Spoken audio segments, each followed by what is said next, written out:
కూటమి సర్కారు కౌలు రైతులకు ఇచ్చిన హామీలు నెరవేర్చడం లేదు అని ఆవేదన వ్యక్తం చేశారు రైతులు. ఎన్నికలప్పుడు హామీలు ఇచ్చి అధికారంలోకి వచ్చాక గాలికి వదిలేశారు అని విమర్శించారు. కౌలు రైతుల కోసం పటిష్టమైన చట్టాన్ని ప్రవేశపెడతామని చెప్పి ఆ ఊసే మర్చిపోయారు అని మండిపడ్డారు.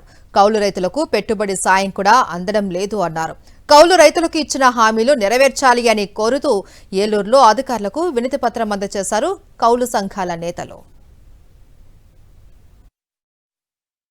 రాష్ట్ర వ్యాప్తంగా కౌలు రైతుల సమస్యల మీద కలెక్టర్ ఆఫీసులో మెమోరాండాలు ఇచ్చే కార్యక్రమం స్టేట్ కౌలు రైతు సంఘం పిలిపించింది. దాంట్లో భాగంగా వాళ్ళ ఏలూరులో ఈ కలెక్టర్ ఆఫీస్ దగ్గర ముఖ్యంగా కౌలు రైతుల సమస్యలు అంటే గత ప్రభుత్వంలో ప్రతిపక్షంలో ఉన్నప్పుడు నేటి పాలకులు కౌలు రైతుల నూతన చట్టం కౌలు రైతుల రక్షణ సంక్షేమం కోసం నూతన చట్టాన్ని తీసుకొస్తాం, పాత చట్టం బాగోలేదని కొంత అడావుడి చేసి కౌలు రైతులకు ప్రామిస్ చేసి అధికారంలోకి వచ్చిన తర్వాత ఏదో కళ్ళనీళ్ళు దొరకడం కోసం ప్రాథమిక దశలో కొద్దిగా అడావుడి చేశారు. కానీ దాన్ని ఊసే మర్చిపోయారు.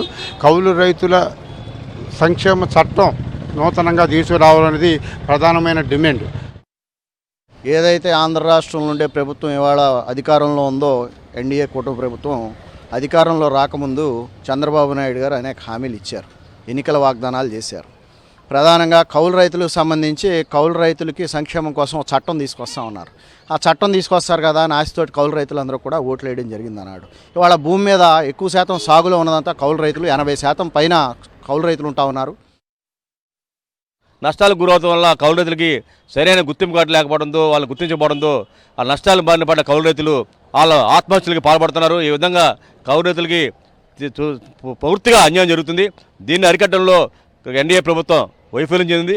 ఎప్పటికైనా ఏదైతే ఎన్నికల ముందు హామీ ఇచ్చారో కౌలు రైతుల గురించి ఆ హామీని నెరవేర్చడం కోసం కౌలు రైతు చట్టాన్ని ఖచ్చితంగా చేయాలని, కౌలు రైతు గుర్తింపు కార్డు ఇవ్వాలని, కౌలు రైతులకి అన్ని సంక్షేమ పథకాలు అమలయ్యేలా చూడాలని, కౌలు రైతులకు సంబంధించి ఏ ఇబ్బంది వచ్చినా ప్రభుత్వం ఆదుకోవాలని చెప్పేసి డిమాండ్ చేస్తున్నాం.